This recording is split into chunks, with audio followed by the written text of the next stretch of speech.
everyone. Welcome to our talk on crafting fun experiences. So, we're going to start with an exercise. Could everyone please take out their cell phone? Come on, grab your cell phone. Take your time.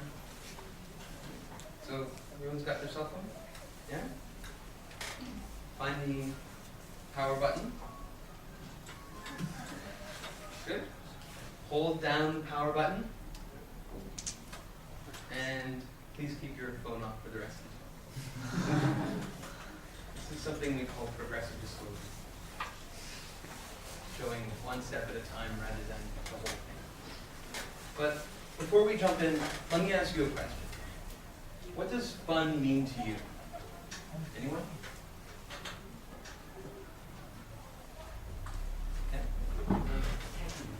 Happiness? Okay. Anyone else?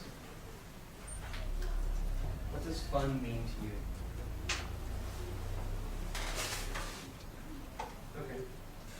We're going to talk more about this meaning of fun a little later. Here's the outline for today's talk. Today we're going to give you an introduction to usability. We're going to talk about the journey from usability to user experience. And we're also going to talk about becoming a UX professional. But to start out, we'll start with introductions. I'm going to give you a brief history of usability. I'm going to talk about how we do it. And I'm also going to ask if usability is worth it. We'll come back to this outline later. My name is Owen Schaffer. I'm a certified usability analyst for over 10 years. I did user research at 2 game development companies before, and Mihai Csikszentmihalyi was my research advisor. I'll be talking about his work on flow, the psychology of fun, a little later. This is Dr. Bailey Liu. She got her PhD in human factors from Purdue in the United States. Bailey has over 10 years of experience in human-computer interaction, research, teaching, and consulting. Human Factors International is the largest and oldest. It's better if I. Can you guys hear me okay? Okay, great. Human Factors International is the largest and oldest user experience company in the world. We've been around for over 30 years. We have offices all over the world.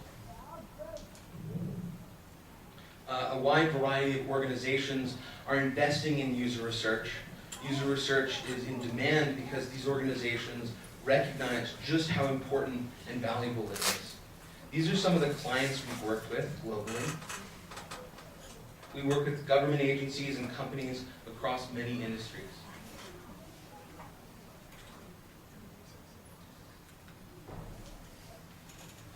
These are some of our clients here in China. Let's talk about the history of usability. During World War II, fighter pilots kept crashing their airplanes. At first, everyone blamed the pilots. They felt it was pilot error. But when the engineers looked closer at the designs, they found that the instrument panels that tell pilots how far they are off the ground or if they're flying upside down, those instrument panels had so many different instruments that it was easy to miss something important and crash. And on top of that, instrument panels were different in every plane, so they would have to relearn it every time they switched planes. It actually turned out that the instruments were being installed by how long the wires were in the back, the technical limitations. So they redesigned the instrument panels so that pilots could focus on the scared 6 in an emergency, the 6 most important instruments the pilot needs to see to stay in the sky. Then they made this standard and consistent in all the planes, so the pilots didn't have to relearn it every time they switched planes. They also found there were 2 switches that looked the same and felt the same in the dark, but if you hit the wrong one at the wrong time, the plane would crash. One was called the gears, and those are the wheels that come out of the plane when the plane is landing. And the other one is called the flaps, those flaps on the wings, the flap things on the wings. So they redesigned the gears to to look like a wheel and the flaps to look flat. They even felt different, so they could feel the difference between the two in the dark. And as a result of these human factors improvements, flying got safer. This was really the dawn of usability, this human factors engineering. Here's a more recent example. This light is called a centered high mount brake light. Human factors experts found that these lights were easier to see than the brake lights that are lower down because they're at the eye level of the person driving behind. These eye-level brake lights were not very common for a long time, but in 1986 they started requiring all new cars to have these lights. And studies showed that there was a 54% reduction in these rear-end accidents, cars crashing into cars in front of them as a result of this. So small changes can make a really big impact. Nowadays, companies need a competitive edge to succeed in business. Whether it's Pepsi and Coke, or something more local, companies compete for the attention of their customers. And in the information age, that advantage has been more and more in the area of technology. Websites, intranets, mobile applications, social media, they all have to work together to serve the needs of those who use them, the users. Users could be customers, or they could be employees in the case of intranets and internal applications. In usability, we focus on the user because we want to focus on the person who's going to be actually using what's being designed. Usability specialists have to know the capabilities and limitations of users in each of these areas: visual, intellectual, memory, and motor. This is why human-computer interaction, or HCI, and human factors engineering are branches of psychology. But while counseling and clinical psychology focuses on changing people so they can adapt to society, HCI and human factors focuses on changing designs so they can adapt to people. We'll come back to this slide later.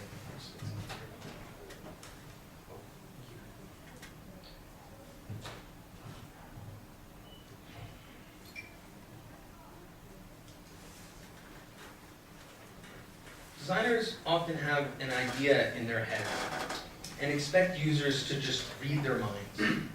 This is what happened in the case of FedEx. The designers added a picture to their logo, but the users didn't see it. Raise your hand if you can see the picture in the FedEx logo.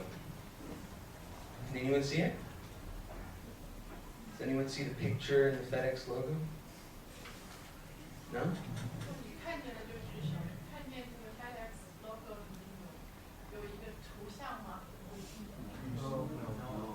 No?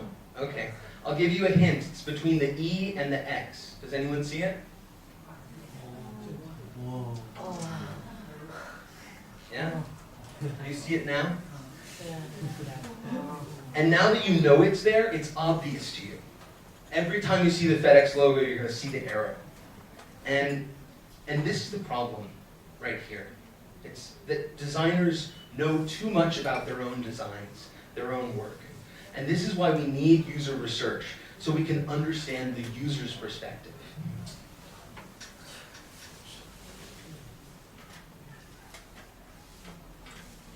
There are also differences between users that have to be taken into account.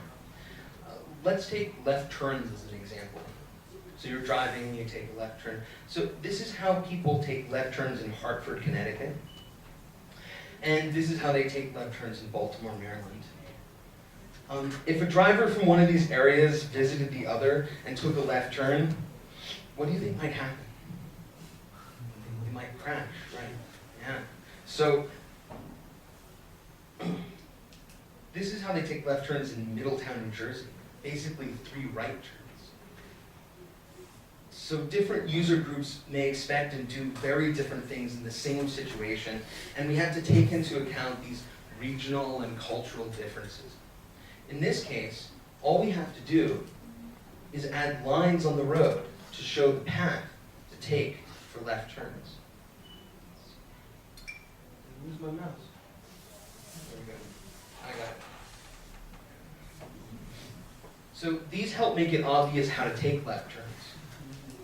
Aspects of a design that make it obvious how to use it are called affordance. This is very important. So what users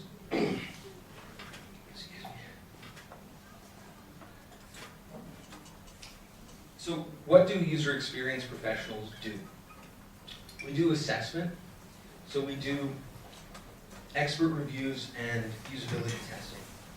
Usability testing is where we sit down with people in front of a design and we ask them to use it and we observe them using it and we ask them the right questions and we try to understand their experience.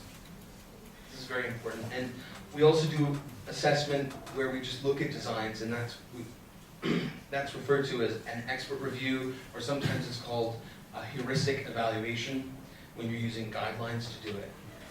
And these are some of the ways that we assess designs. We also do design. So user experience professionals design information architectures, interfaces, products, systems. And we do institutionalization, which means helping whole companies become user-centric. It means getting the staff trained and certified so they know how to do the work. It means using standards, tools, and templates to help avoid reinventing the wheel every time there's a new project. User experience professionals help evaluate organizations to find out how user-centric they really are. And we work with executives to help with their usability strategy and their user experience strategy. This graph here shows the cost of changes to a design as you go through the development life cycle, as you go through the life cycle of a design. And as you can see, it's much cheaper to make changes in the design early in the development life cycle. So that's why we say test early and test often. The old way to start the design process was with technology work. So you can see here, I've got a laser pointer, that helps. You can see here that they would begin the development time with the technology work, and then the usability work would come in much later in the process. And it shows here in this slide what happens when the usability work is done late in the process. When companies ignored their users' experience, they built on a foundation of ignorance. This led to more time and money wasted trying to fix designs that were built without enough consideration of the user's needs and experience. The hidden costs of training, help desk, and user dissatisfaction came back to haunt these projects. So you can see here that there's more training and help desk, and even technology work, recoding and redoing things and going back to fix things because the user's requirements were not gathered early in the process before even beginning coding. So the new way, though, when we gather user requirements before we begin coding, when we do user research early and often, it's easier to make changes, and training and help desk costs are reduced. So you can see on this slide how we're doing the user research to gather user requirements even before the coding begins, and this is the way we should be doing it.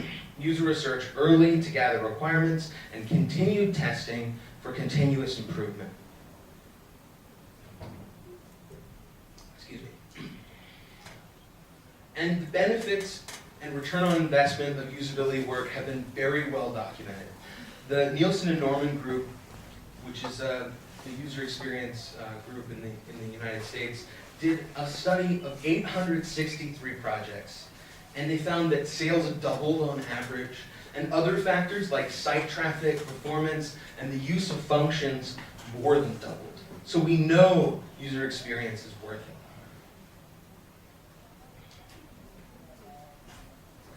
And how does usability help? Usability can improve each of these factors: effectiveness, ease of learning, efficiency, memorability, error prevention, general satisfaction. So, making sure that it's easy to use is very important. Usability is very important, but it may not always be your main goal. So let's talk about the journey from usability to user experience. What's this thing for? Any guesses?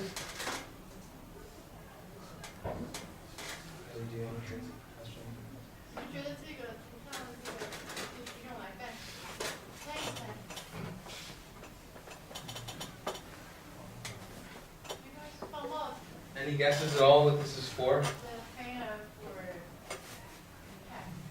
Oh, for swimming? A hat? Oh, a hat. A hanger for a hat. So you put it on your table and you put a hat on it? No, but that's very interesting. Any other guesses? Yes? Stirring eggs, like a whisk. You're going to whisk up some eggs. Not quite, but very interesting. Also, any other guesses? You're getting closer. This is closer. We're in the kitchen now, so. Is that enough of a hint? It's a kitchen.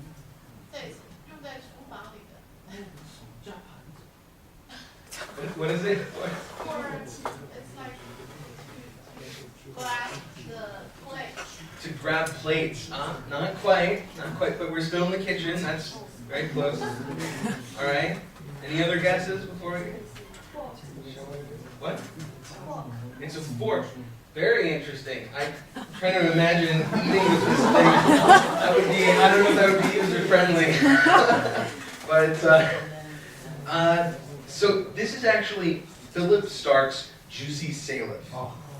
It's a juicer. And its designer said, my juicer is not meant to squeeze lemons. It's meant to start conversations. Yeah, so you can squeeze lemons with it. And it may be usable, it even looks usable, but that's not why we want it. Actually, the gold-plated edition on the left here comes with a warning label on it, not to make juice with it, because the citric acid from the lemons and oranges would make the gold plating come off.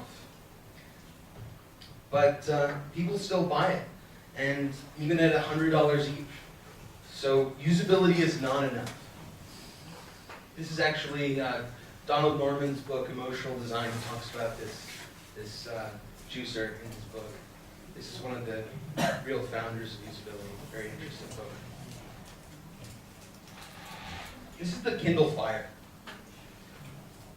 Nielsen put out an article showing that the Kindle Fire had really bad usability. It was really hard to use. The Kindle Fire had an awkward browser, magazines were difficult to navigate and read on it, and there were places where the buttons were too small to easily select, and where the text had to be read in right-left justified format, making it look neat, but harder to read. So that's where the space, as you can see here, is there's space added between the words so that it's justified to the right and left. So it looks neat, but it's harder to read. So kind of bad usability on this. And you couldn't change that. It's kind of set at that default. But they're selling millions of units anyway. So why do you think that is? Anyone? It's really hard to use, bad usability, but they're still selling millions of units of this. It's cheap. Okay. Any others? Ink? Oh, the e-ink. Okay, so there's some new technology. Why do you think they're selling millions of units? Any guesses? Huh? Content. Okay, so there's maybe a wide selection of content you can choose from. Very interesting. Okay. So when there's a wide selection of content, does that makes you want to buy the Kindle Fire more? Okay. Cool. Very interesting. So what we found was that we had to look beyond just usability, because while usability is important, It's not enough. We have to look beyond classic usability and consider the overall user experience.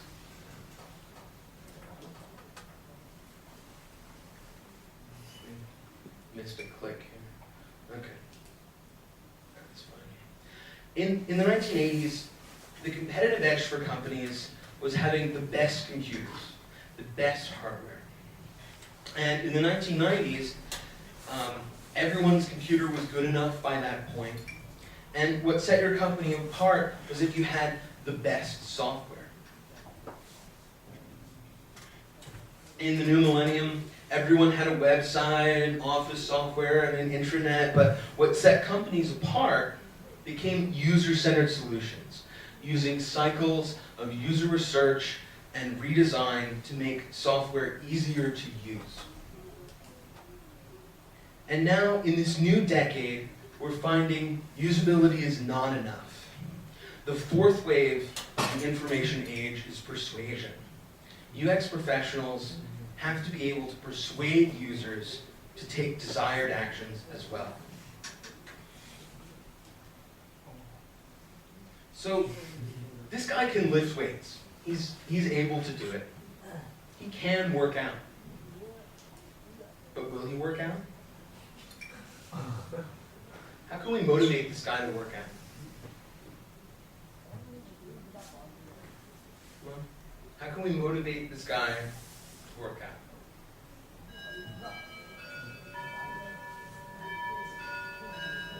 Bells, that's a good answer.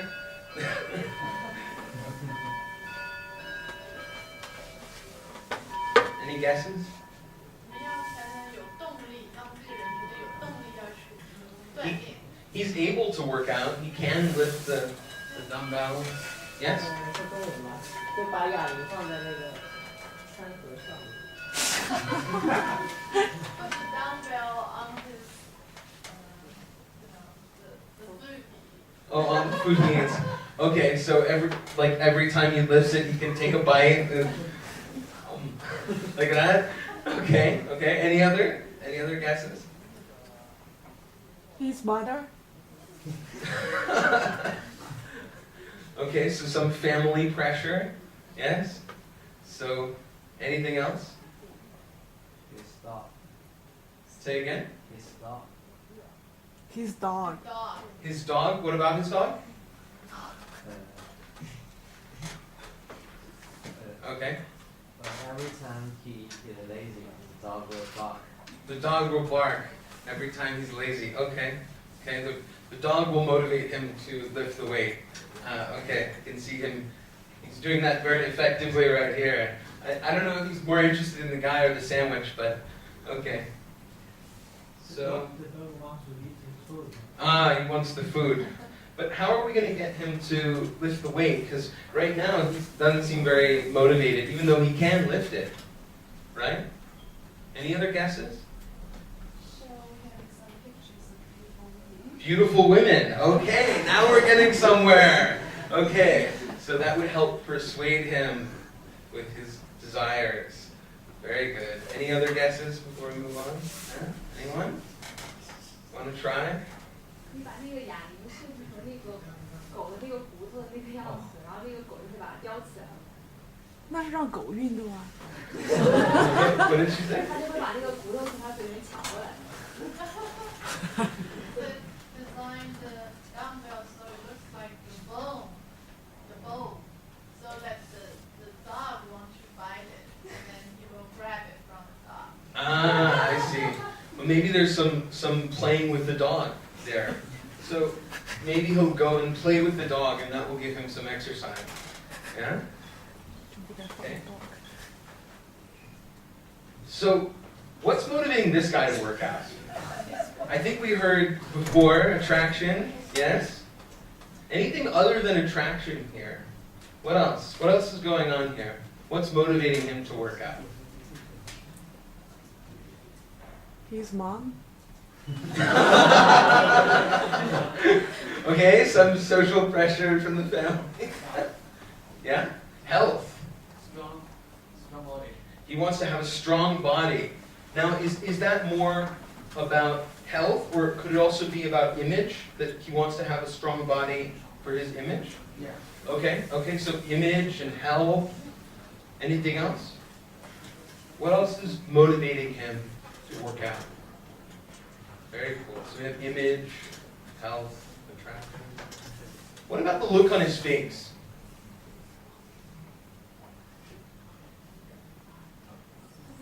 What does that tell you about his reasons for working out? You want to show off. He wants to show off. Very interesting. I thought he was enjoying it, but yeah, he's showing off. Yeah, I'm good at this. Very cool. So it's more social. Very interesting. Very cool. Okay. So user experience design means expanding our user research to include what we call PET, or PET. P stands for persuasion, the process of guiding people towards the adoption of an idea, attitude, or action by rational and symbolic, although not always logical, means. Emotion is the mental and physiological states associated with a wide variety of feelings, thoughts, and behaviors. So it's one of the main things that makes us happy. And trust means confidence in or reliance on some person, organization, or object. And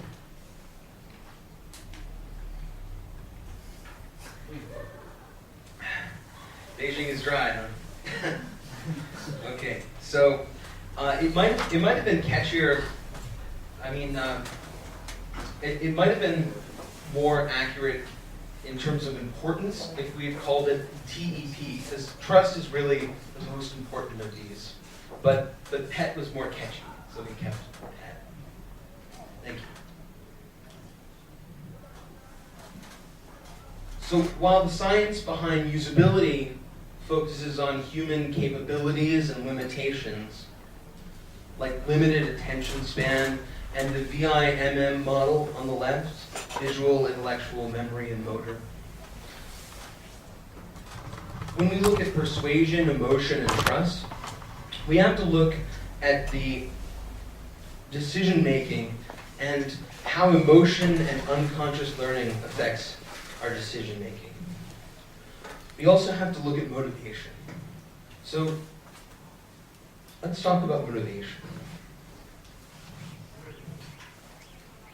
So behaviorism was an attempt to understand human motivation. I don't know, have you guys ever heard of gamification at all? It's this idea of taking elements from games and game design and taking those out of games and putting them in other contexts to try to make things more fun, whether that's a website or anything that's not a game. That's called gamification. And there was recently a book that came out by a guy named Zickerman, and it was called Gamification by Design. And you don't have to write that down because it's not very good. He basically suggests this. So I'm going to tell you about it. He's just suggesting this. And so I'm going to tell you about that, but it may not be the best way to go. So then we'll see why. So just to give you some background about this. Behaviorism was an attempt to understand human motivation. So here we have B.F. Skinner and his Skinner box. The rat presses the bar and the food pellet comes out as a reward. But Skinner found that he didn't have to give the reward every time to get the rat to press the bar. The reward could be given every 10th bar press, or every 10 minutes, or instead of 10 bar presses or 10 minutes, the number of bar presses needed to get the reward to come out, or the amount of time between the rewards could be constantly changing, or variable. So variable ratio reward schedule means that the rat presses the bar 3 times to get the reward, and then 12 times, and then 6 times. And the variable interval reward schedule means a reward after 4 minutes, and then after 7 minutes, and then after 5 minutes, And what they found was that the variable ratio was the most effective reward schedule in terms of getting the rat to press the bar more times per minute. So, what you can see here is, I've got my pointer, forgetting about that. So you can see this is the variable ratio one, which means the number of bar presses required to get the food pellet was different every time. And that was the most effective one in terms of getting the rat to press the bar more times every minute. You can see here compared to the fixed ratio one, which is every 4 times the rat presses the bar, every 4 times consistently. Whereas the variable ratio one would be different every time. I know it's all very boring, but okay. So basically, if you imagine a slot machine,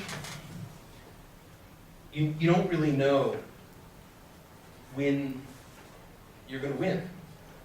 You don't know how many times you have to pull it to get the reward. It might be 3 times and then 5 times. This is what he found was the most effective one. But what does this really teach us about motivation? Anyone? That this was the most effective one? I know this is the most mind-racking one because of the complicated words he uses for it, but again, slot machine. You don't really know when you're going to win, if it's going to be 3 times you pull it, versus say a variable interval one where it's every few minutes, or a ratio one that's fixed. So every 3 times I pull it, I win. Every 3 times I pull it, I win. That's not going to make me pull the bar as much as the variable ratio one. So what do you think? Any guesses? Okay? All right, cool. So